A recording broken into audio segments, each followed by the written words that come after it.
Hi everyone, today we're going to be talking about two sections, the first being the planning hierarchy and the second being strategies such as SWOT, SWOT, and secondly, Porter's five forces.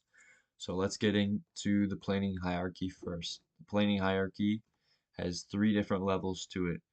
The highest level is strategic planning, middle level, tactical planning, and bottom level, baseline level operational planning. So first, highest level, strategic planning. This is long term, broad. It's looking at broad time periods. So 3, 5, 10 years into the future. It's going to be looking at the company's mission, its overall goals through that time period, and overall the broad strategies that a company would want to use. Next is tactical planning, so the middle level. This is shorter term. It's going to be a little more specific, and it's typically over 1 to 2 years. This could be maybe adding a new restaurant option or expanding your social media marketing campaign. It's effective, but it's not like a long-term thing for your strategic planning. It's middle ground, something that takes those broad strategies and breaks them down a bit. So now third, we're going to look at operational planning. This is day-to-day, short-term planning carried out by the front line of your company. So the managers, the baseline employees. It's going to focus on more specific procedures, tasks that aren't as they're tasks that aren't as important, but they are still necessary for keeping the business running smoothly. These tasks can be like making sure the Wi-Fi systems are working correctly, or maybe making sure everyone signs in and out on their appropriate times. It could be something like that. More specific, short-term, lower level things that a company would need to worry about. So those are the three levels to the planning hierarchy: strategic planning, tactical planning, and operational planning. Next, we're going to look at SWOT, SWOT. That stands for strengths, weaknesses, opportunities, and threats. So first off, strengths and weaknesses. That is what a company does well and what they don't do well. It's in every company would like to think they don't have that many weaknesses, but ultimately, to become a successful company, you want to really take a hard look at this. You have to be judgmental to your own company and be honest with yourself. What weaknesses do we have, and how can we make those weaknesses into strengths? And that is really going to benefit you. Being honest with yourself and looking at how you can improve in that manner. Secondly, second two letters, OT, opportunities and threats. And these are more external factors. So, like new competitors or changing regulations in the company guidelines. So, if more companies start rising up, giving you competition, how are you going to handle that? And if there are more regulations that you have to follow, are you going to look at it as a threat or an opportunity to grow as a company? Because this can really separate companies into high level successful companies and companies that don't want to put in the work and that are just going to roll over and potentially just kill their company. If yeah, because the threats can turn into opportunities if you look at it right. Like I said, new competitors coming up. you can look at it like, hey, I might as well just give up. There's so many different competitors that companies are going to choose over, that customers are going to choose over my company. I might as well just give up. Or you can have the thought process of, I know my company's great. I know even though there's a whole bunch of new companies rising up in this industry, that's just going to make my company look better because I know my company stands out and does everything right. And I know these new companies are gonna look poor compared to my company. My company's gonna really show how great we are. And so those are the four parts to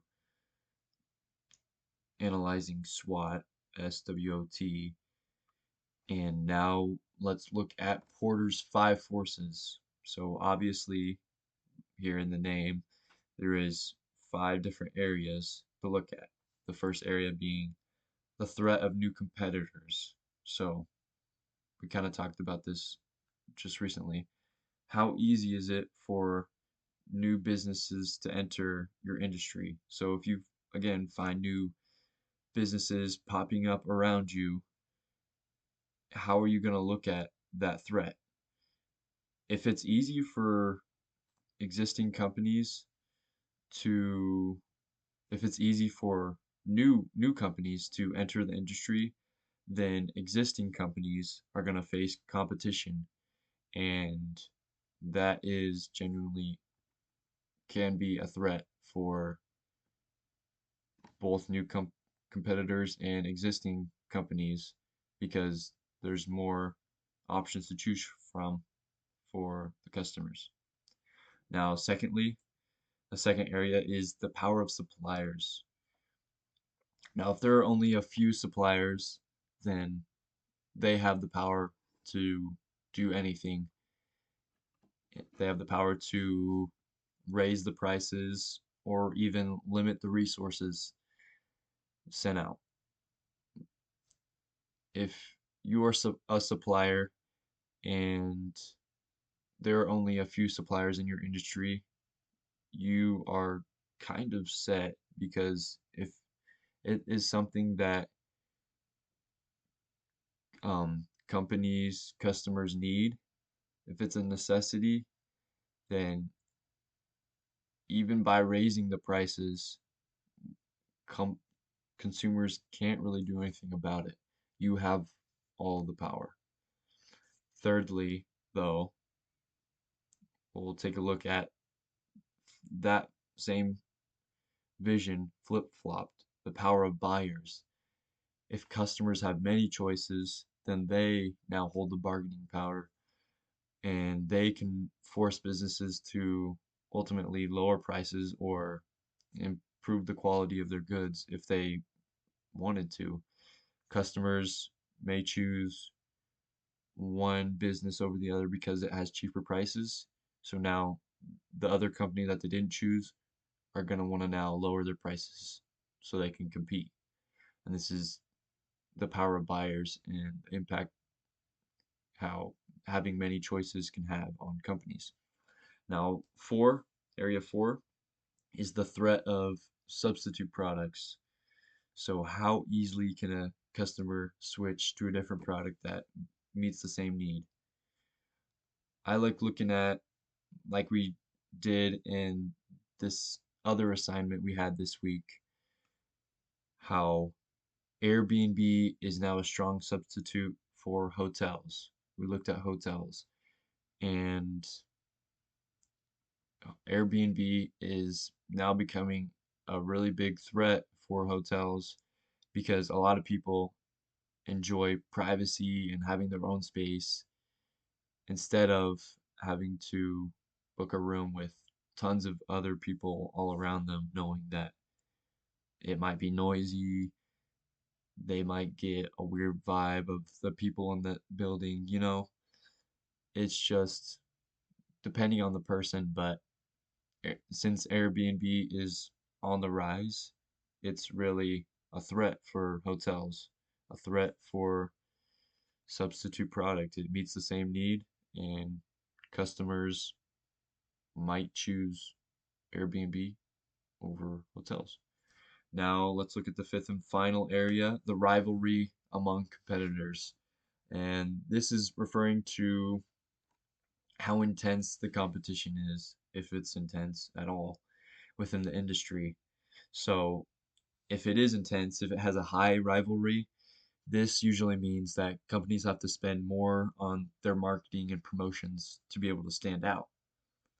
This also means that companies might have to dig into the funding that they have for their products and their production and put that into marketing so that they're able to get customers. Because if you have a product but you don't have any marketing, then how are customers going to know that you have a good product? So, with marketing really on the rise, especially in social media now, companies really have to adapt to that. And right now, there is a high rivalry among competitors, and it's very intense. So, companies are probably having to spend a lot more on marketing and promotions to stand out. Example of this would be spending money on a Super Bowl ad. There's tons, millions of people that watch the Super Bowl every year, and spending money on an ad might be beneficial, but it also costs a lot of money, thousands, millions of dollars for depending on how much screen time you get. But that's just one example for the rivalry among competitors and how you'd have to spend more money to stand out. So Porter's those are the five forces of Porter's five forces. And that concludes everything. But to sum it all up, we talked about planning hierarchy, how it gives a clear structure from big picture all the way down to daily operations, and how tools like SWOT, and Porter's five forces can really help a business understand their strengths, weaknesses, and and recognize the competitive pressure around them, and uh, see if they need to rise up, spend more money, or really look at who they are as a company and how they need to improve to get more attention, to get more looks into their company. And so by combining all these frameworks together, it that allows for organizations to plan very effectively, adapt to change if needed, and if they are a successful company already, to remain successful even in challenging environments like modern day. Thank you all for watching.